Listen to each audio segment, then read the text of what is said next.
श्री महालक्ष्मी देवीची कहाणी. श्री गणेशाय नमः. श्री लक्ष्मी देवे नमः. ध्यानी घ्यावी श्री लक्ष्मी देवीची कहाणी. द्वापार युगातली सौराष्ट्र देशाची मोहिनी. आटपाट नगर होतं. तिथं एक राजा होता. राजाचं नाव होतं भद्रसर्वा.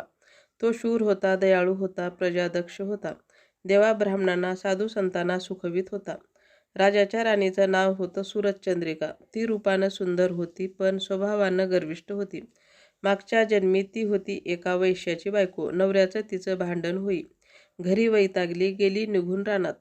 तिथं पाहिलं सुवासिनींना. त्या करीत होत्या लक्ष्मी व्रत.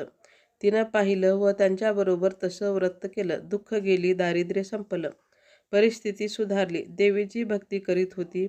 पुढे गेली ती मरून. पुढचा जन्म स्त्रीचाच आला. पुढे भाग्य उजळलं. भद्रस्रवा राजाशी लग्न झालं. ऐश्वर्य हाती आलं. गर्वानं फुगली, गरिबांना विसरली.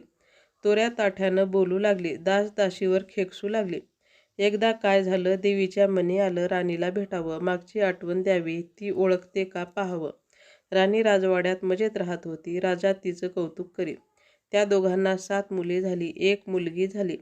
मुलीचं नाव होतं श्यामबाला. एके दिवशी अचानक देवीनं म्हातारीचं सोंग घेतलं.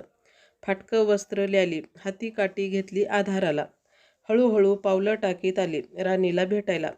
वाड्याशी आली अन आरोळी दिली. आहे का कुणी घरी? घालील का कुणी घास? दाशी आली बाहेर. म्हातारी दिसली समोर. तिनं विचारलं, कोण ग तू? कुठून आलीस? काम काय काढलंस? तुझं नाव काय? गाव काय? काय हवं आहे तुला? म्हातारी सांगू लागली हळू आवाजातच. तशात खोकलाही येई मधून मधून. म्हातारी म्हणाली, माझं नाव कमलाबाई. द्वारकेहून आले इथे राणीला भेटायचंय. कुठे आहे या राजाची राणी? दाशी म्हणाली, राणीसाहेब आहेत महालात. मैत्रिणीशी गप्पा मारताहेत. त्यांना सांगितलं तर मलाच रागावतील. तुला कशा भेटणार त्या? तुझा अवतार पाहून तुझ्यावरच खेकसतील, उनं बोलतील. मैत्रिणीही तुला हसतील. तू इथे बस आडोशाला थोडा वेळ. मैत्रिणी गेल्या की सांगते त्यांना. म्हातारीलाही राग आला होता. तीही संतापली. तुझी राणी पैशावर भाळली, माणुसकी विसरली, मागच्या जन्मी होती दरिद्री. आज झाली राणी, पण ती माझ्यामुळेच. मीच तिला देवीचं व्रत सांगितलं, तिनं केलं. आता देवीच्या कृपेनं राणी पदावर बसली. पण देवीची आठवणही नाही तिला. तिला आता संपत्तीचा गर्व झालाय. डोळ्यावर पैशाची धुंदी आली. गोरगरिबांना कशाला विचारेल ती? थोरा मोठ्यांच्या मुली मैत्रिणी झाल्या. म्हातारी गरीब भिकारीन, तिला कोण विचारतंय? ही राणी लक्ष्मी व्रत विसरून गेली. घेतला वसा टाकून दिला. उतली मातली. पण याचं फळ तिला भोगावंच लागेल. नंतरच डोळे उघडतील तिचे. जाते मी परत. दाशीनं म्हातारीला पाणी दिलं. हात जोडले. म्हणाली, मला सांगाल ते व्रत मी करीन ते नेमानं. उतणार नाही, मातणार नाही. घेतला वसा सोडणार नाही. दिलेला शब्द विसरणार नाही, मोडणार नाही. म्हातारीनं त्या दाशीला व्रताचा वसा सांगितला. ती उठली व काठी टेकीत तिथून निघणार तोच माडीवरून एक मुलगी लगबगीनं खाली आली. ती होती राणीची मुलगी श्यामबाला. ती आली नि कळवळून म्हणाली, आजी रागावू नका. माझी आई चुकली. तिच्यासाठी मला क्षमा करा. मला धीर द्या. आईला दिलेला शाप मागे घ्या. मी तुमच्या पाया पडते. मुलीवर दया करा. म्हातारीला आली मुलीची दया. मुलीची होती कोमल काया. ती क्षणभर मुलीकडे डोळे भरून पाहत होती. तिनं मुलीला लक्ष्मी व्रताचा वसा सांगितला व ती मुलीचा निरोप घेऊन निघणार तोच राणी तरातरा आली माडीवरून. दाराशी येते तर दिसली ती म्हातारी. राणी कडाडली. कोण ग तू थेरडे? इथे कशाला आलीस? जा इथून, उठ लवकर, नाहीतर ढकलून द्यायला सांगते तुला. लाज नाही वाटत तुला इथे यायची? दुसरी घरं नाहीत तुला? म्हातारीचे डोळे गरगर फिरले. कपाळावर आट्या उमटल्या आणि तडक ती निघून गेली परत. पुढे दाशीनं लक्ष्मी व्रत केलं. तिची स्थिती उत्तम सुधारली. ती गेली दाशीपण सोडून व पुढे सुखानं संसारही सुरू होता तिचा. पुढे मार्गशीर्ष महिना आला. पहिल्याच गुरुवारी श्यामबालेनं लक्ष्मी व्रत केलं. सगळे नेमधर्म पाळून 4 गुरुवार तिनं ते व्रत केलं. शेवटच्या गुरुवारी थाटानं उद्यापन केलं.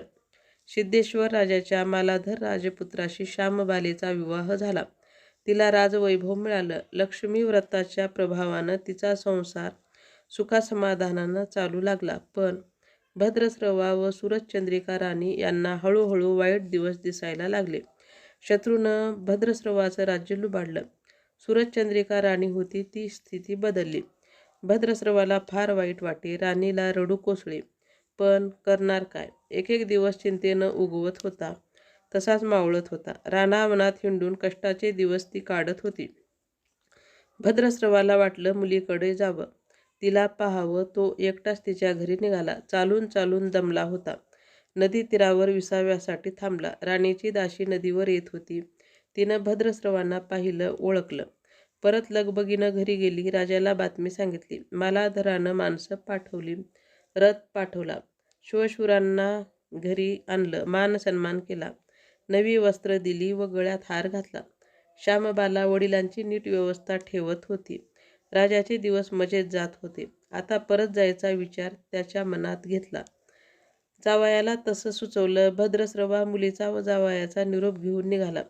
जावयानं नौकराजवळ एक हंडा दिला. मोहरांनी भरला होता तो.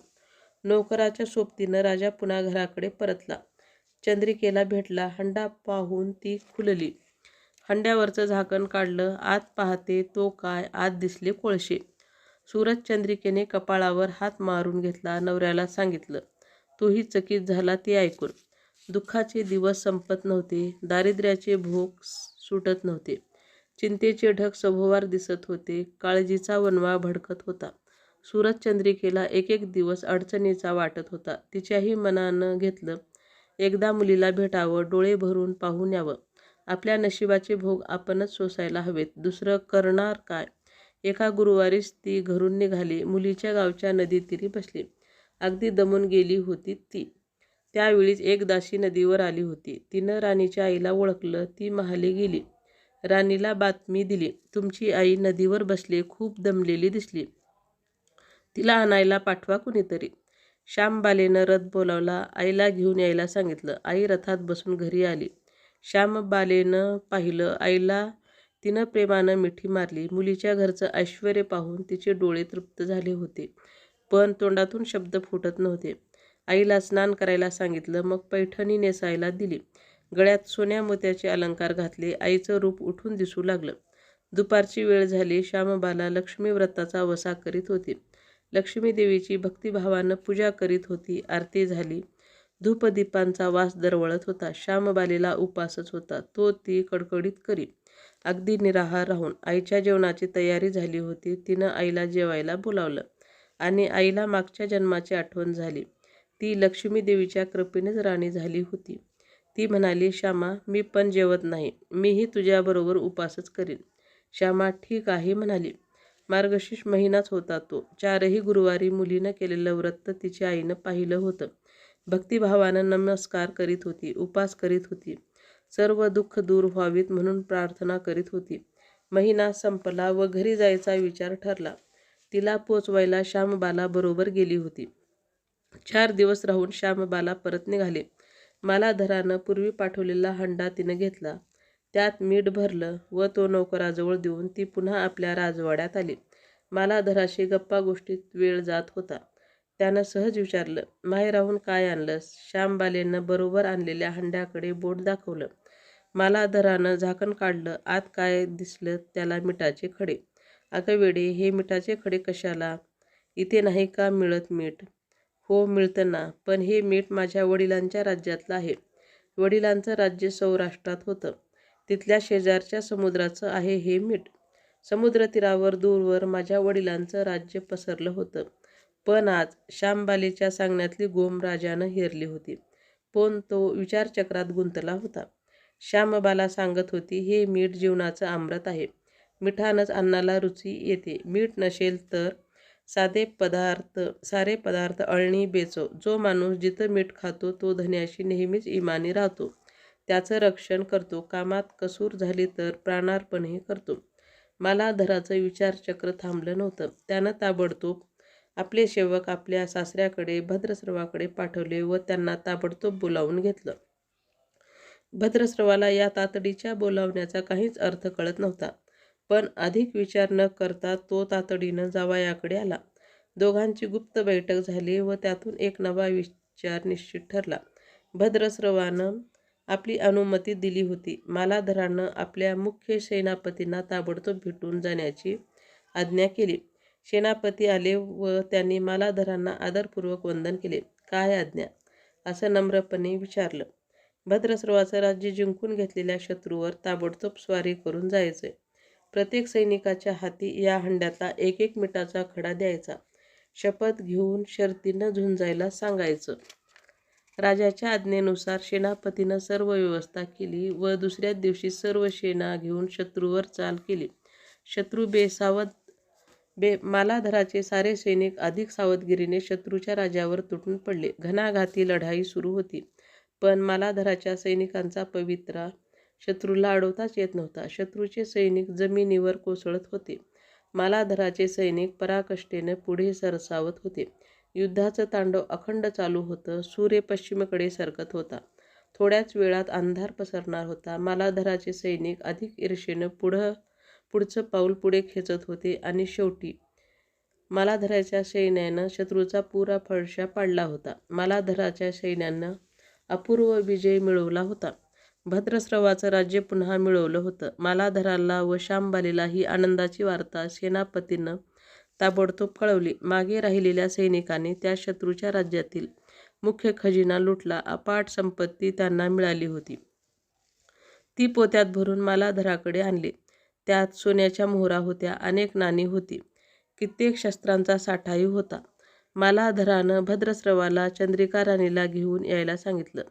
ती आल्यावर घरात आनंदाला उधाण आलं होतं. तो होता गुरुवारचा दिवस.